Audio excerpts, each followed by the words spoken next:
We didn't get to this one. It isn't particularly hard, but I thought I'd go over it because it's an important concept. If you haven't gone through the slides from class number 8, Thursday, September 24th class, why don't you stop this here and think this through entirely on your own and wait before proceeding. All right, so here's how you think this through. So legislators in Rhode Island, I deliberately picked a small state, increased the minimum wage from $8 per hour, a small state where not many green beans are grown, from $8 per hour to $15 per hour. Shortly thereafter, sales of sacks of dried beans at Rhode Island grocery stores dropped. What is the most likely explanation? All right, let's think. The increase in the minimum wage made it more expensive to grow beans. Bean supply fell.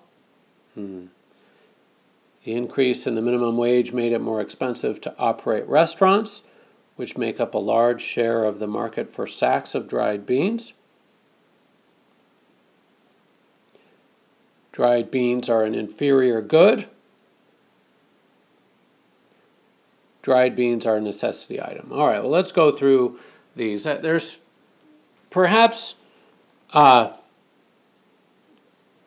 two possible explanations, but let's think about this. The best answer is unique, I would argue, and I will argue. All right, well, let's rule out the ones we can rule out. Increase in minimum wage made it more expensive to grow beans. Bean supply fell. Well, Rhode Island is not a big bean producing state, so that's unlikely. Cross out A. Dried beans are a necessity item. Well, that would mean that with the increase in income of low-wage workers, that the demand for dried beans are a big part of very poor people's diets.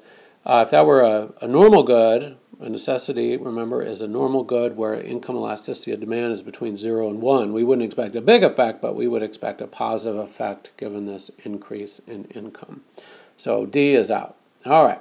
Increase in minimum wage made it more expensive to operate restaurants, which make up a large share of the market for sacks of dried beans.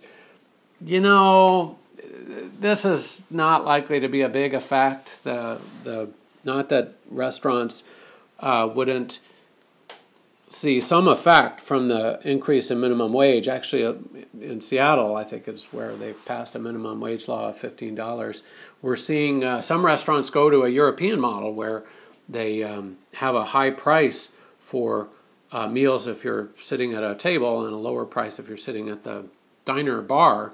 But then they say no tips or modest tips. You don't tip 15%. So they're paying in wages, paying wait staff in wages that they can now pay because they've charged more for the meals, but because they don't expect patrons to give 15% tip anymore, they can, raise the prices almost 15% or even 15% without making a difference to the diners. So there's ways for restaurants to accommodate this change in minimum wage without taking too much of a hit. So, B, you could make an argument for B. I acknowledge that, but it probably wouldn't be a big effect. Now, dried beans are an inferior good. Dried beans are a big part of very poor people's diets. If you're ever very poor, you can go feed you and your family for pennies a day by buying big sacks of dried beans, big sacks of dried rice, and cook it up the old-fashioned way. And that combination gives you fairly good protein and a lot of minerals. You probably should have some greens with that, but that can go a long way to keeping you healthy for pennies a day, keeping you and your family. You get really tired of beans and rice, but you don't lose weight or get sick, which is important.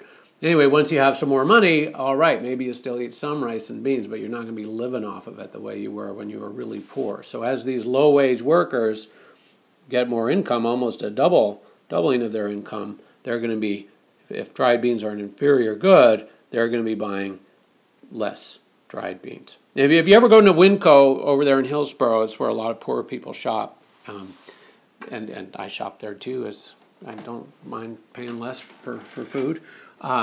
Anyway, you see a lot of migrant farm workers, at least by their appearance, buying big sacks of rice and beans, and they're pretty smart. They're getting a good, healthy diet for very little money, and probably keeping their families healthy even while they have fairly low income.